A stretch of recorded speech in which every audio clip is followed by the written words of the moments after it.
All right, what's going on? It's been a minute. I am back. It's been many months. Here's a little update. Finished the book. I'm in the editing process now.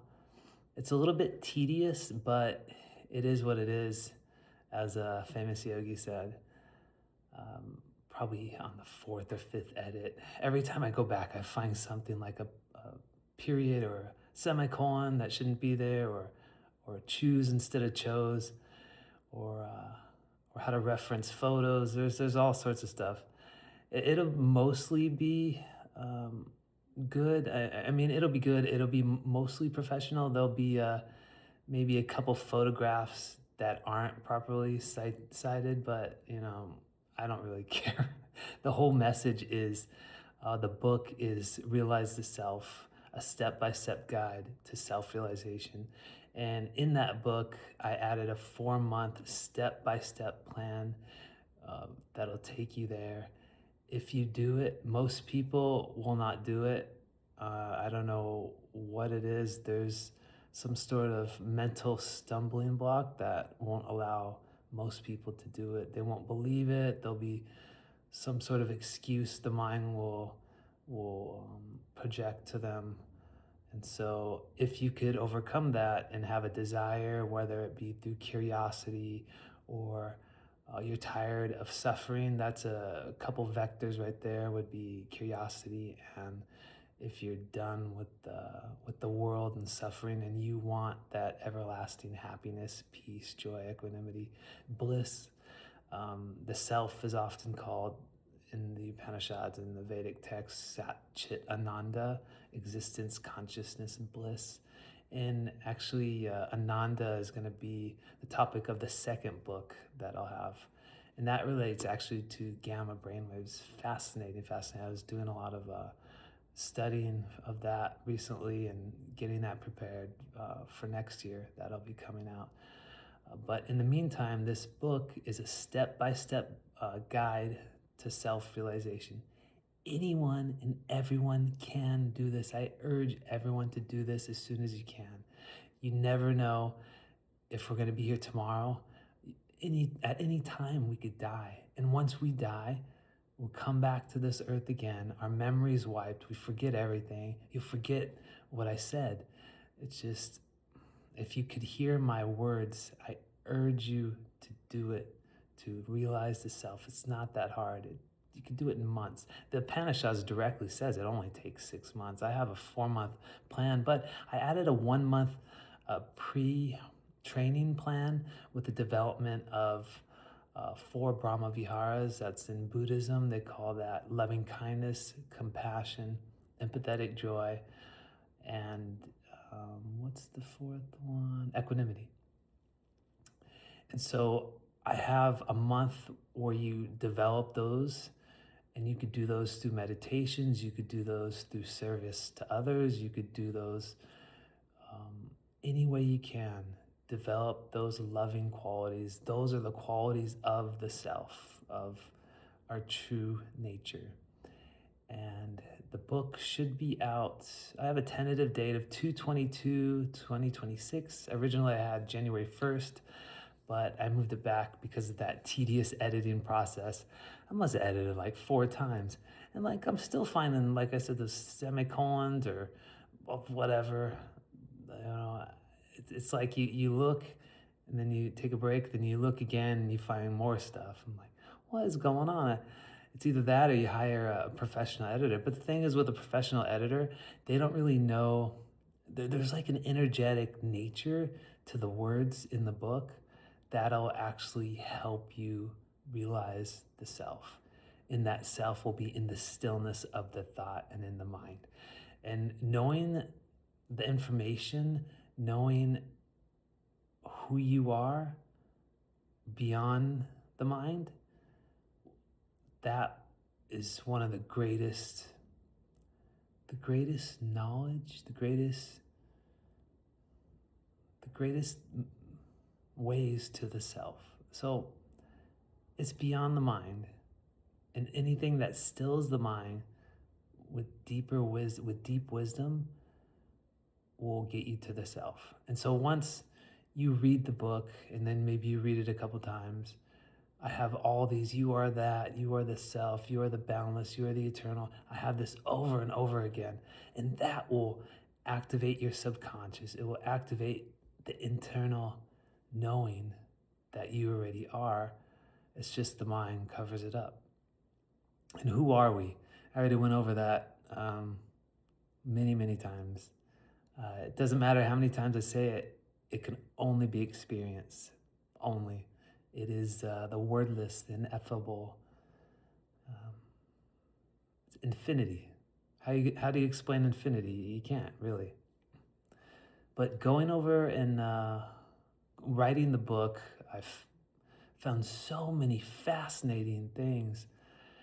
And so one of the main components that I found that was quite intriguing, you could write a whole book on this, many books on it, was most likely self-realization was the key component to the ancient Egyptian mystery schools that carried over into the Greek mystery schools, that carried over into the biblical times, into the Gnostic texts, all these, but the origination seems to be India, the Vedic texts.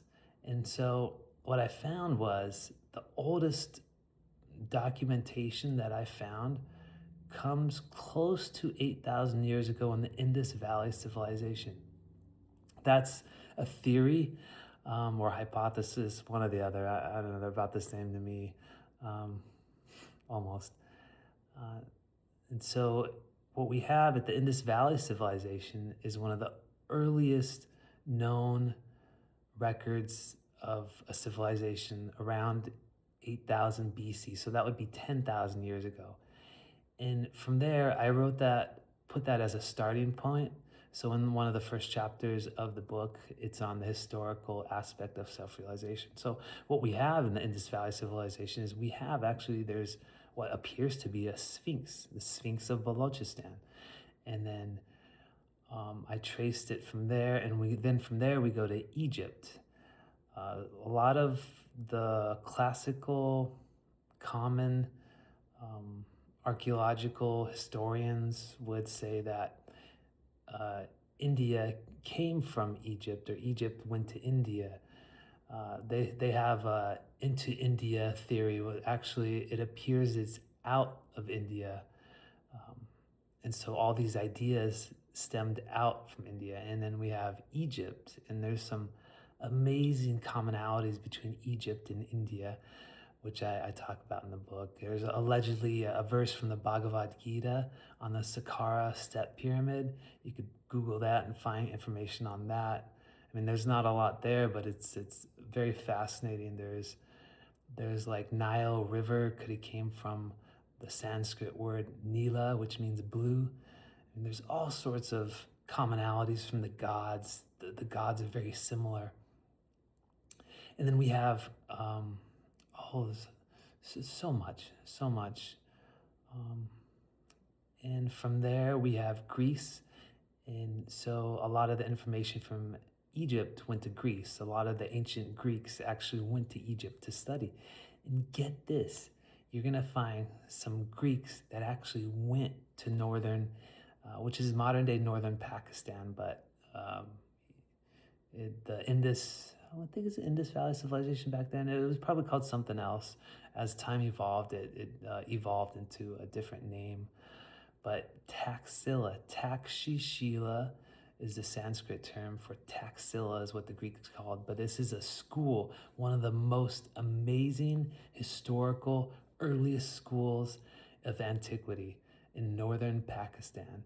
And this was a crossroads between the East and the West that connected China to Greece. And this came about originally right around, the earliest known is 600 BC. And so, yeah, it's actually fascinating. A lot of Greeks went there. Supposedly, I think it's the Pythagorean theorem by Pythagoras may have originated his idea from ancient Vedic book. I don't remember off the top of my head, but it's I may have written it down in the book, or it's written down somewhere. You could Google it. Um, I don't remember every single aspect of all the information I read. There's just so much information, so much. The main idea that we got, though, is everything originated in India. That's the main thesis that we're working with. Even the apostle, was it the apostle Thomas? The apostle Thomas went to India and studied at Taxila. Who would have known, right? And then when I'm studying or reading the Gnostic texts, especially the Gospel of Thomas, I'm like, wait a minute, this sounds like the Upanishads and stuff on the self. It's all it is they're using Jesus to convey knowledge of the self. That's all they're doing. It's the same stuff, the Gospel of Thomas. And so all this stuff was just bam, bam, bam, one after another, revelation after revelation after revelation. Like, wow, this stuff has really been known and has been the secret of all secrets. At the Delphi in Greece, at Delphi in Greece, they have the temple there that says, "Know thyself." Know thee, Seiuthon. I don't know how to pronounce it quite in Greek, but it means know thyself. Know thyself. Know the self. Realize the self. It's the same thing. And even in the book towards the end, I do have the allegory of Plato's cave, the allegory of the cave. And that's another fascinating component because it goes right around with those Greek historical time frame. And so, yeah, that's a quick summary. I don't want to go too much more into it, but like I said, develop those preparatory skills of the 4 Brahma Viharas, loving kindness, compassion, empathetic joy, which is joy in other people's success. I mean, you notice people that don't have that often get jealous or angry at other people's success. I mean, especially when you look at family or some friends, they, yeah. And then that 4th one would be equanimity, would be, it's basically not reacting. That's a staying in the middle of a pendulum. You have the equanimity. You're equal balanced. That's a solid one. And if you still want to know if I think we're in a prison or a school, even though this is a dreamlike existence,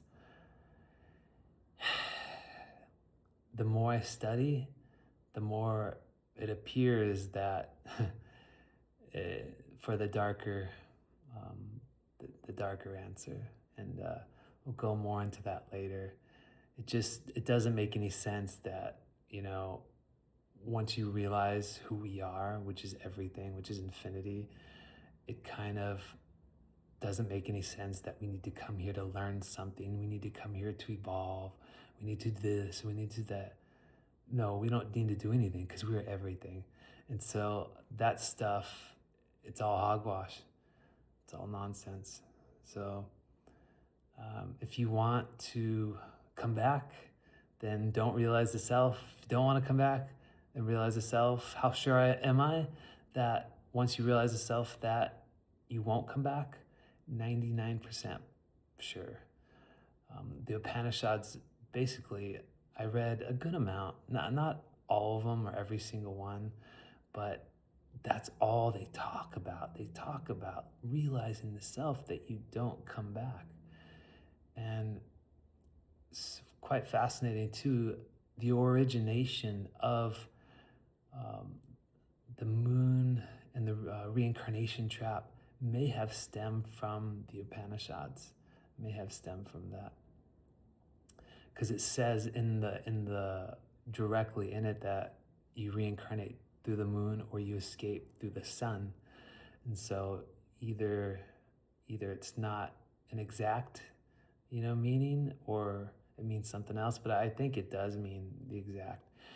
And get this, it says the gods don't like it when people realize the self. So that means realize the self. There's the intermachinations of the world is going to keep you, try to prevent you from realizing the self. Everything. You're going to notice things that happen to keep you from realizing the self. But just keep going. Don't worry, just keep going. If you want to know what the self is, according to the Upanishads, the self is in a space the size of your thumb called the kasha, an empty space, and it's the size of 1/10,000th the size of a hair. So that equates to about a few nanometers, give or take, which is atomic in size. But that right here is everything. That's infinity. And that's who we are. We are infinity. We are the self. We are everything. And once you know this, once you feel this in the space in between your thoughts, then that's it. I mean, there's no need to come back. The game's over. I had a theory once that once you realize the self, you got to spit out, like from the Matrix movie, you know how he spit out from these tubes into all this water and it's unhooked. But it's kind of like that. Unless, we choose to come back again and choose to have our memory wiped, but I don't know about that. That would be, at least you have a choice. The most important thing is you have a choice. And most people have no choice. Most people have no idea. Most people are full of programs that have been purposely installed since we were young. And so once all self-realization is getting rid of, removing all those programs. And what's on the other side of all the programs? Nothing. Emptiness. That's the self. Emptiness, nothingness. Only with nothing can you grasp the self. Only with an empty hand can you grasp the self. And yeah, the self is Sat Chit Ananda. Like I said, that's another one that'll go into the next book because of the interesting correlation I found with gamma brainwaves. But all right, that's it. I'm starting to mumble. Time to go. That's your quick update. I'm going on 17 minutes now. I'm trying this new, I'm using the phone, this phone, so see how this goes. I'll post it here. Thanks for bearing with me, and whatever you can do, share this message, share the book. If you don't even have to buy the book. If whoever wants it, I'll send you a book. The most important thing is to realize the self. If you can't afford it, take out a loan. If you can't take out a loan, I'll send you a book for free. It's not a big deal. But the most important thing of your entire life is to realize the self. There's no greater importance right now. You can do it. If you want some preparation, like I said, start building those preparatory love foundational components. And you have a few videos where I talk about the main process where you go to forgiveness. But make sure when you do the forgiveness that you're the awareness that you're not the person, the mind, or the emotions. That's very important, not when you go through that process. And then you do letting go, and then you go into self-inquiry. So you could do those actually a month at a time, and then by the third month you're in the self-inquiry. But you want to start with a month of preparation, building those love foundational components of the 4 Brahma Viharas. Then you could do a month of forgiveness. Then you could do a month of release technique or letting go, and then a month of self-inquiry.